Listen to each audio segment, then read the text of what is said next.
isso. Eu procurarei, enfim, eu tenho aqui várias notas, procurarei ser sintético e fazer uma reflexão sobre o que são, afinal de contas, os estudos globais.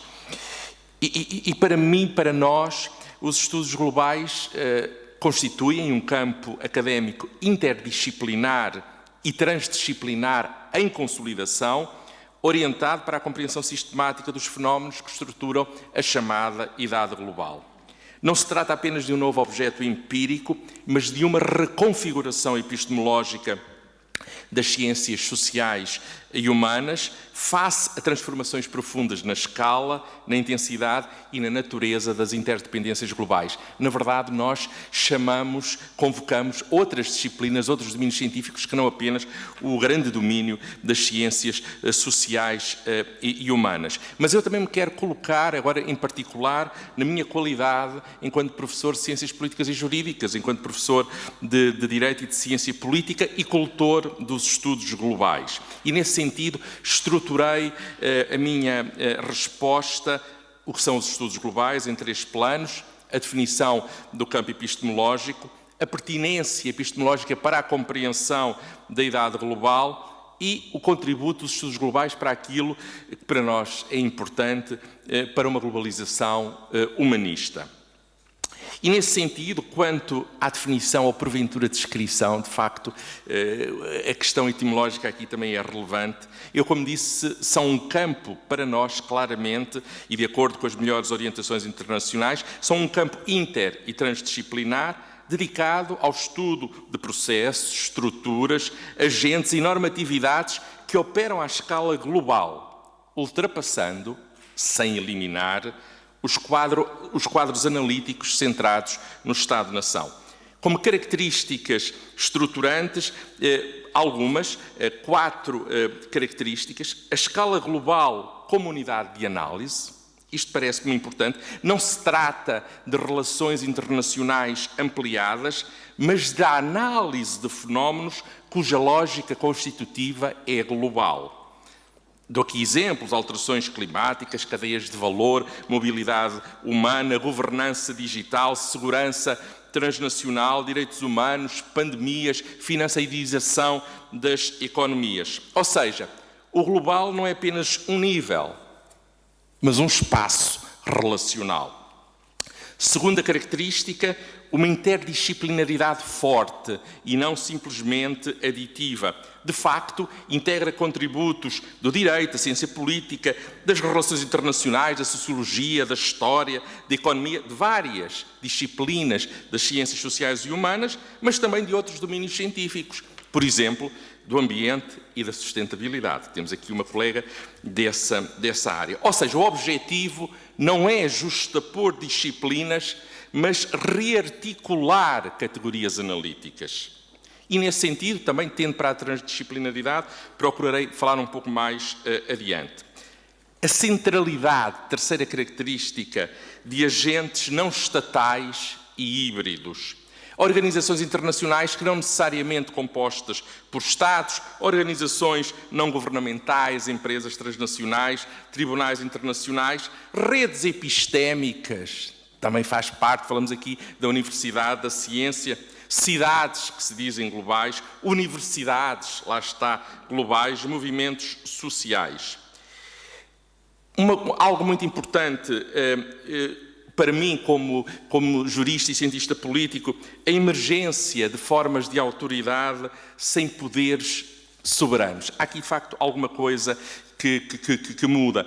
Também a atenção às assimetrias e ao de desenvolvimento e de poder. E, nesse sentido, isto já foi dito hoje aqui de manhã, vemos a globalização não como um processo neutro, mas como um fenómeno orientado por valores. E, nesse sentido, também podemos dizer, e estudámo-lo, como um fenómeno estratificado, desigual e politicamente contestado. E também aqui é importante integrar várias perspectivas. E nós fazemos perspectivas críticas e alternativas, tal como os próprios globalismos, porque não há um globalismo único. Quanto à pertinência de um campo, aliás, eu não disse também do campo, de um campo epistemológico para compreender a idade global, De facto, a idade global, o que é isto? Ela caracteriza-se por uma transformação estrutural do tempo histórico e da espacialidade política. Os estudos globais surgem como resposta a uma crise das categorias clássicas das ciências sociais e humanas, mas também de outras. Eu poderia falar aqui na parte do direito e da ciência política, concretamente, desde a erosão funcional da soberania, a proliferação de normatividades concorrentes.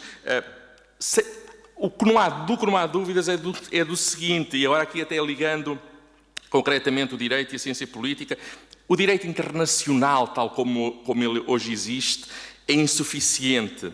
A ciência política comparada perde hoje capacidade explicativa. A economia ignora frequentemente as dimensões normativas e culturais. E, nesse sentido, os estudos globais permitem, ou devem permitir, são uma epistemologia relacional centrada em interdependências, tanto das realidades como do conhecimento, e também apelam a uma nova articulação entre factos, norma e valores para falar do tripé do conhecimento do direito, tanto positivo como extrapositivo, além de que permite uma leitura integrada do poder, da legitimidade, da justiça à escala global. Uma nota, historização da globalização, é o que fazem os estudos globais, mas sem perda dos fundamentos culturais da existência em comum. E, nesse sentido, nós podemos perceber que os estudos globais olham para a globalização não como um fenómeno simplesmente contemporâneo, mas como um fenómeno que deve ser visto na longa duração e que devem ser estudadas as fases e os modelos de globalização. Nesse sentido, também permitem compreender a atual crise da globalização liberal, a que houve várias referências explícitas ou implícitas durante o dia. Terceira característica, os estudos globais e a construção de uma globalização humanista, que nós assumimos diretamente. E o que é que se entende por globalização humanista? É uma globalização centrada na dignidade da pessoa humana, em que se entende que a economia global deve estar subordinada a critérios de justiça social, em que deve haver lugar, e por isso deve ser estudada, a proteção de bens públicos globais. Lá está, o clima é um deles, mas também a saúde, o conhecimento, a paz, como bem sabemos, e também um compromisso com o reforço da democracia, da responsabilidade e da inclusão. Eu agora vou passar aqui sobre os contributos específicos dos estudos globais para uma série de dimensões da repolitização que nós entendemos muito necessária da globalização, a fundamentação normativa da governação global, o alargamento de perspectivas, por exemplo, contra o fixismo cultural e o universalismo abstrato. Por exemplo, este é um problema hoje dos direitos humanos que pode ser tentador, e depois também a questão da educação para a cidadania global, mas eu não vou abordar isto em concreto. Agora, posso dizer que é muito estimulante para mim, enquanto jurista e cientista político, só para dar um exemplo, poderia dar 10, mas, por exemplo, na questão do estudo das fontes do direito. Quais são as fontes do direito hoje em dia, quando a maior parte do direito que nos rege como portugueses não é de fonte nacional, mas de fonte europeia?